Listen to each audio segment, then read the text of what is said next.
안녕하십니까. 신인균의 국방TV 시큐리티 뉴스입니다. 자, 오늘도 우크라이나 전황 알려드리도록 하겠습니다. 자, 지금 동부전선 이 루한스크 지역에서 지금 우크라이나 군이 공세를 펼쳤는데 지금 교착 상태에 있죠. 왜냐하면 바흐무트 지역에서 러시아 군이 계속적으로 돌격을 했는데 성과를 거두지 못하고 너무 큰 피해를 입어서 지금 공세를 중단한 상태. 여기다가 이제 우크라이나 군이 공세에 들어올 것 같으니까 굴삭기나 불도저를 동원해서 이 평원 지역에 이 대전차 호를 파고 참호를 파고 교통호를 파고 진지 구축을 하고 있는데 별로 효과가 없어 보이는 진지 구축을 하고 있다라고 제가 알려드렸던 적이 있죠. 그 지역에서 한 40km 이 폭을 두고 지금 양측의 전차 토탈 한 1000대 넘게가 지금 집결을 하고 있는 상황이라고 합니다. 아마 곧 어마어마한 전차전이 펼쳐질 것 같은데, 물론 뭐 과거 2차 대전 때처럼 또는 완전히 전차만 이렇게 끼리만 싸우는 뭐 이런 건 아니겠지만, 어쨌든 전차가 각각 양측이 합 한 1000대 정도 되는 이런 엄청난 대결전이 펼쳐질 것 같은데 어떤 내용인지 보겠고요. 그리고 헤르손 쪽에 이 안토니우스키 대교가 있는데 그 아래에 이 바지선을 이용한 이 탈출 교각을 러시아가 완성했다고 합니다. 대탈출이 시작되고 있는데 어떤 상황인지 보도록 하겠습니다. 신인균의 국방TV 구독, 알림, 좋아요 눌러주십시오. 자, 일단 주요 전과를 먼저 보겠습니다. 병력은 전일 대비 370명 추가 사살했고요. 전차 13대 격파, 장갑차 20대 격파. 그러니까 이날도 지금 전차 13대, 장갑차 20대면 토탈 30세대, 그리고 병력 370명 이러면 딱 뭐 우리 편제로 기계화 보병대대 하나가 사라진 거죠.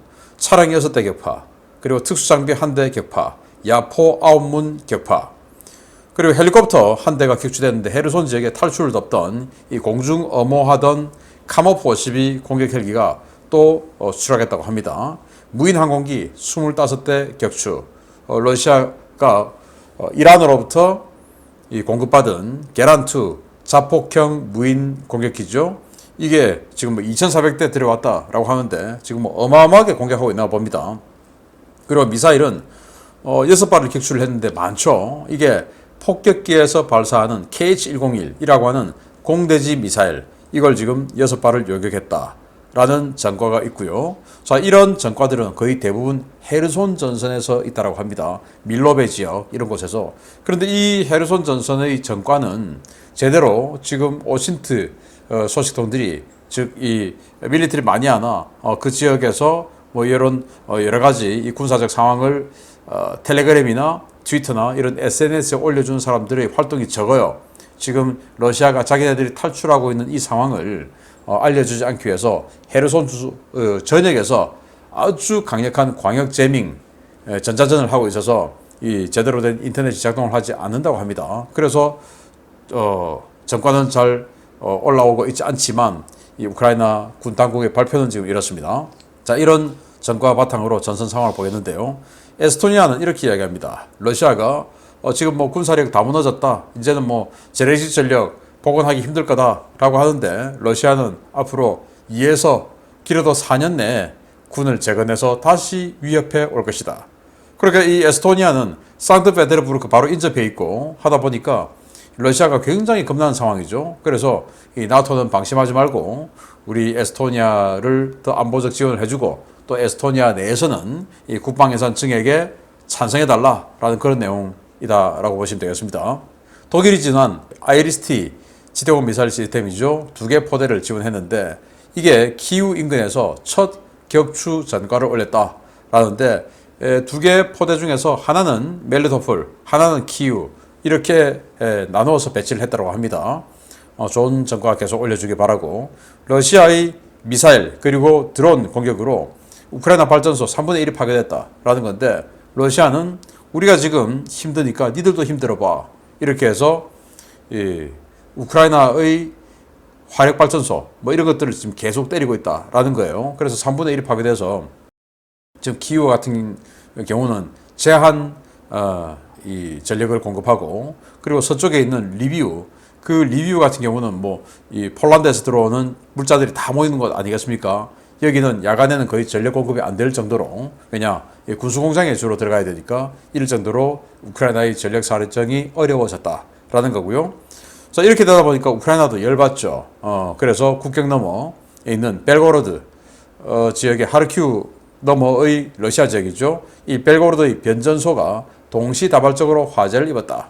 그래서 시 전체가 정전 사태를 맞았는데 이거 아마 우크라이나군의 사보타주가 아닌가라고 생각이 되죠. 자, 우크라이나는 러시아가 점령지에서 강제 징집을 확대하고 있다. 그러니까 강제 징집 당하지 않으려면 모두 대피 탈출하라. 점령지가 그러니까 루안스크, 도네츠크, 자포리자, 헤르손 이 4개 지역이죠. 그러니까 빨리 대피하라. 안 그러면 다 잡혀서 총알바지로 나온다라고 지금 공포를 하고 있고요.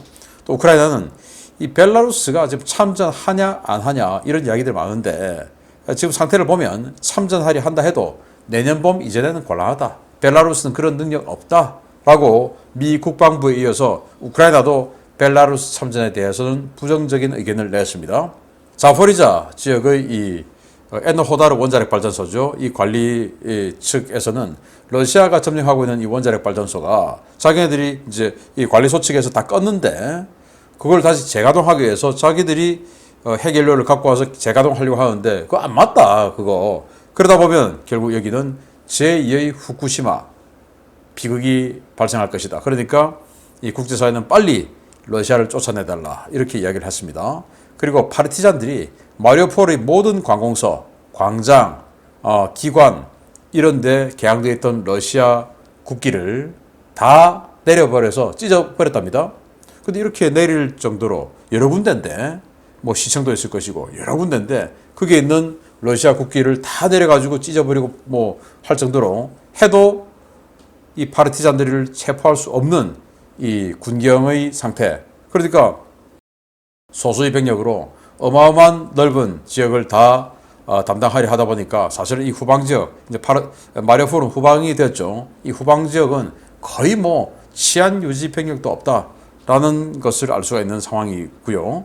젤렌스키 대통령은 10월에만 이란제 드론 230세대를 격추했다. 어마어마하게 많다. 그런데 어제만 해도 25대. 그러니까 2,400대 가져왔다고 했으니까 얼마나 많겠냐라는 거고요. 미국 전쟁연구소 ISW는 러시아가 노바카우프카 댐을 폭파하는 자작극을 벌일 가능성이 있다. 그렇게 해서 그 하류에 있는 헤르손 지역에 수공을 가할, 자기네들 다 탈출하고 그리고는 이제 수공을 가해버릴, 그런데 이걸 우크라이나가 했다라고 할 가능성이 있다라고 경고했습니다. 자, 러시아가 희한하게도 바그너 그룹 주도로 이 벨고로드 지역에 인민 민병대를 창설했다. 자, 이 우크라이나군이 쳐들어올 줄 몰라. 그러니까 자경단 만들어야 돼. 해가지고 바그너 그룹이라는 이 사설 무력 집단이 주도가 돼가지고 러시아 영토 내에 있는 벨고로드죠. 여기는 우크라이나 아니죠. 그 벨고로드 지역에 사람들 징발해가지고 인민 민병대를 창설했다라고 하는데 참 웃기는 일이 벌어지고 있습니다. 이거 전부 다 러시아 국민들이 선택한 일이죠. 큰일 났네요. 자, 이런 전선 상황 바탕으로 주요 소식 들어갑니다. 첫 번째입니다. 헤르손 대탈출 작전을 벌이고 있는 러시아가 민간인들을 방패로 세워 우크라이나군의 공격을 막고 안토노스키 대교 밑의 바지선 대교를 거의 완성시켰다는 소식입니다. 그야말로 필사적으로 탈출하고 있는데 아무래도 드니프로강 이북은 포기하려는 모양입니다. 러시아군이 우크라이나 현지 시각으로 10월 18일 오전 11시에 헤르손 안토노스키 대교에 마지막 바지선 조각을 끼워 넣으며 임시 교량을 완성하는 데 성공했다고 복수의 워싱턴 소식통이 현지 시각 10월 20일 리포트했습니다. 러시아군은 18일 오전까지 바지선 연결 작업을 마무리하고 현재는 크레인과 지게차를 이용해 바지선 상부에 철판을 깔아 차량이 오갈 수 있게끔 갑판 높이를 맞추는 작업을 진행하고 있는데요. 현지 시각으로 10월 20일 오전 9시까지는 아직 철판 설치 공사가 계속되고 있는 것으로 보고되고 있습니다. 러시아는 지난 10월 18일부터 자신들이 임명한 헤르손 주지사와 헤르손 시장, 주요 행정 관료들과 친러 소식통들을 총동원해 우크라이나군이 곧 헤르손시에 들이닥칠 것이며 그 전에 최대한 빨리 헤르손을 탈출해야 한다는 선전전을 벌이고 있는데요. 이번 바지선 다리 역시 이러한 탈출 작업에 속도를 내기 위한 것으로 풀이되고 있습니다. 러시아는 관영 매체와 SNS를 통해 현재 헤르손 대교 밑을 오가는 페리선과 폰툰 페리에 민간인들이 탑승하고 있다는 사실을 대대적으로 알리며 우크라이나군의 공격을 막고 있는데요. 사실상 민간인들이 방패로 내세워진 현장에서는 바지선 다리를 완성을 위한 막바지 작업이 한창 이루어지고 있습니다. 주목할 만한 것은 바지선 다리가 완성되었을 때 이 다리를 건너 남하하려는 러시아군은 있어도 다리 남쪽에서 북상하려는 러시아군은 없다는 점인데요. 이 때문에 현지 소식통들은 러시아군이 막대한 피해가 예상되지만 승산은 없는 헤르손 방어전을 포기하려는 것이 아니냐 하는 관측들을 내놓고 있습니다. 현재 우크라이나군은 남부전선 전황에 대한 고도의 보안을 유지하고 있고 러시아 역시 헤르손주 전역에 광역 전파 방해를 하고 있어 전선 상황에 대한 오신트 정보가 거의 들어오고 있지 않고 있는데요. 정말 러시아군이 도주해 우크라이나군이 헤르손시에 무혈 입성하는 상황이 오게 될지 지켜봐야 되겠습니다. 자, 여기 안토노스키 대교 헤르손시와 그 남쪽을 이어주는 다리죠. 유일한 다리. 여기 이제 끊어져 버리지 않습니까? 폭격으로. 그 밑에다가 이 난간 이렇게 교묘하게 이제 폭격 안 받게 해가지고 바지선들을 자꾸 이제 갖다 붙여서 이렇게 철판을 또 더 띄우고 해서 다리를 완성을 했다고 해요. 그래서 지금 이게 어제 공개된 사진입니다. 최신 사진이에요.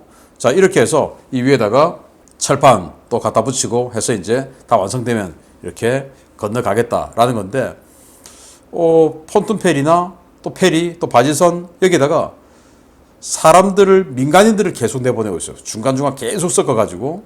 그리고 그 민간인들은 차량은 탑승 금지, 전부 다 걸어서, 그래서 가방을 들거나 아니면 배낭을 메거나 이렇게 해서 피난 가는 것은 되는데 차량을 갖고 오는 건 안 돼. 이렇게 해서 민간인들이 있는데, 저는 그 민간들 중에 남자들은 대부분 러시아군이 아닐까, 사복으로 갈아입은 러시아군이 아닐까라고 생각이 되고요. 아무튼 그래서 자, 이렇게 그 민간인들 사진을 계속 공개하고 있어요. 자, 이렇게 민간인들이 많은데 우크라이나군 니들이 때리면 니들 전쟁 범죄야.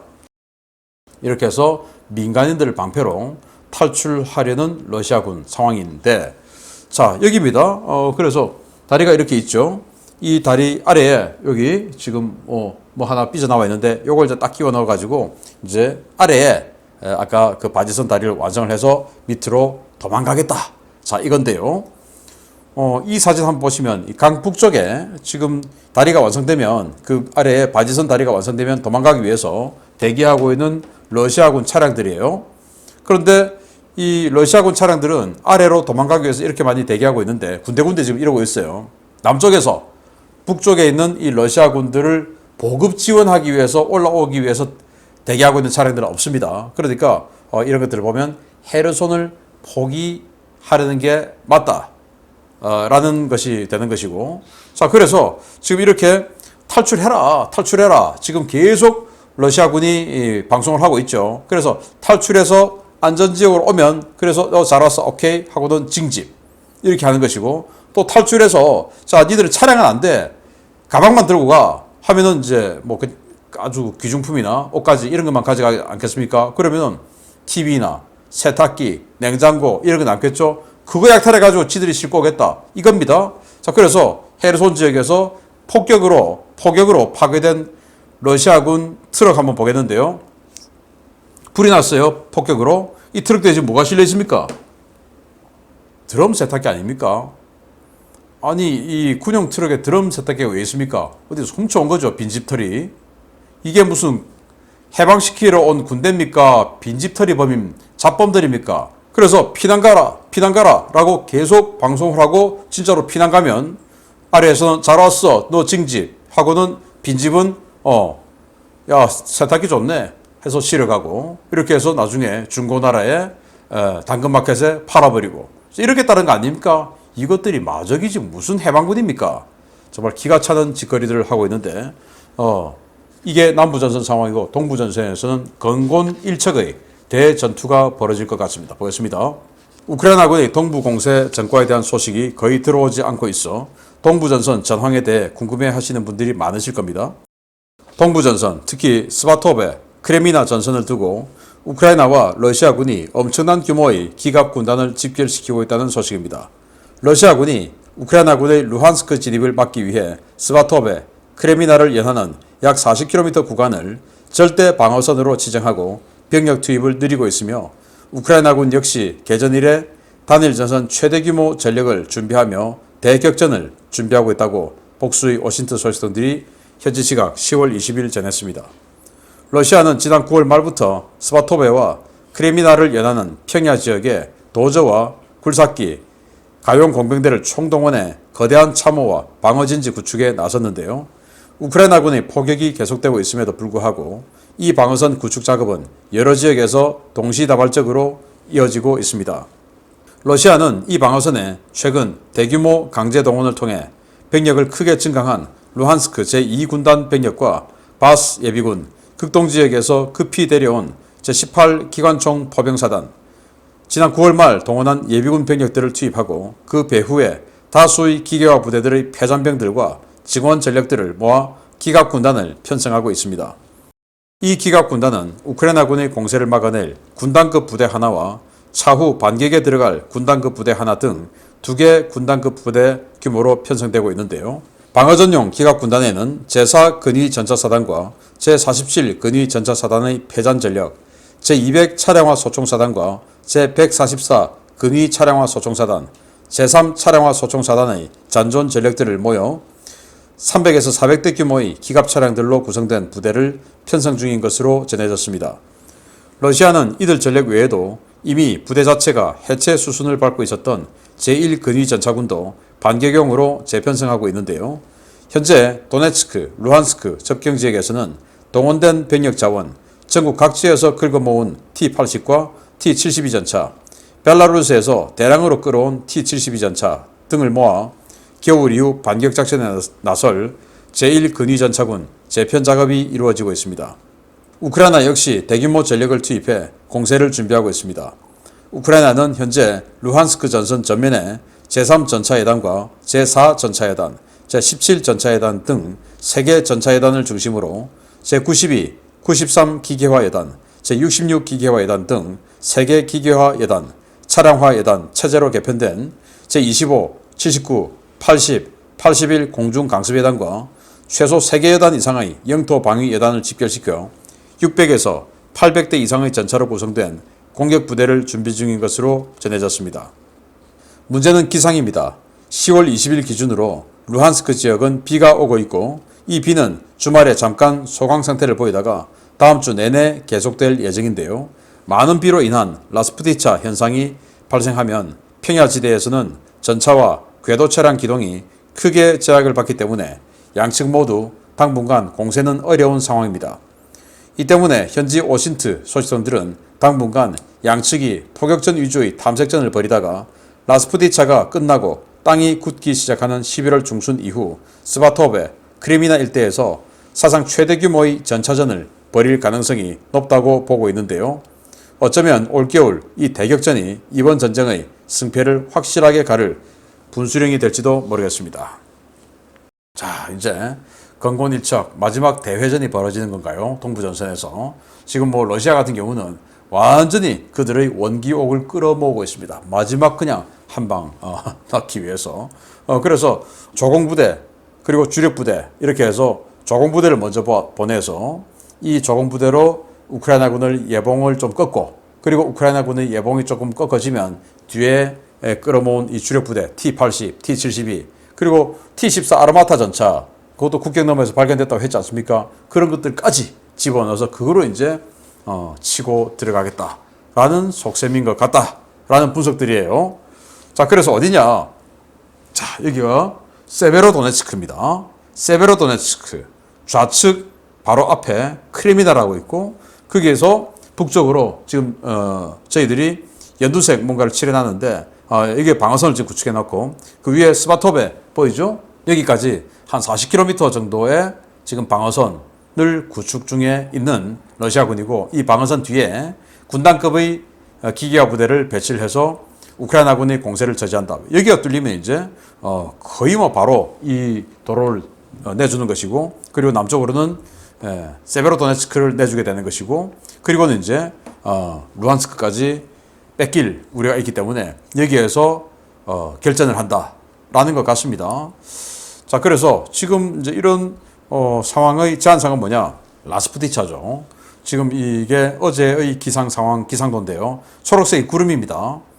노란색은 아주 짙은 것이고, 그래서 이 정도로 지금 구름이 전체적으로 많이 끼어 있어요. 그래서 다음 주 내내 하루 이틀 빼고는 다 비가 온다. 그것도 많이 온다. 그러면 저 평원 지역 평평하기 때문에 물 빠짐이 우리보다 적죠. 그리고 물도 빨리빨리 안 내려가죠. 그래서 다 그냥 축축하게 스며들어서 결국은 진창이 되어버리는 저 라스푸티차를 어떻게 전차들이 극복하고 전투를 할 수 있을까라는 게 이제 제안 사안 중에 하나인데, 저는 붙으면 우크라이나군이 압승한다. 개전초하고는 다르죠. 제공권도 러시아가 가지고 있었고 병력도 많았고 장비도 우위에 있었던 개전초하고는 다르다. 이제는 뭐 완전히 공수역전되어서 제공권, 장비 모든 것이 우위에 있는 우크라이나군이 압도적으로 밀어붙일 건데, 비가 아쉽다. 비사이를 뚫고 그냥 짓밟아 버리기를 기대합니다. 계속 알려드리겠습니다. 마치겠습니다. 감사합니다.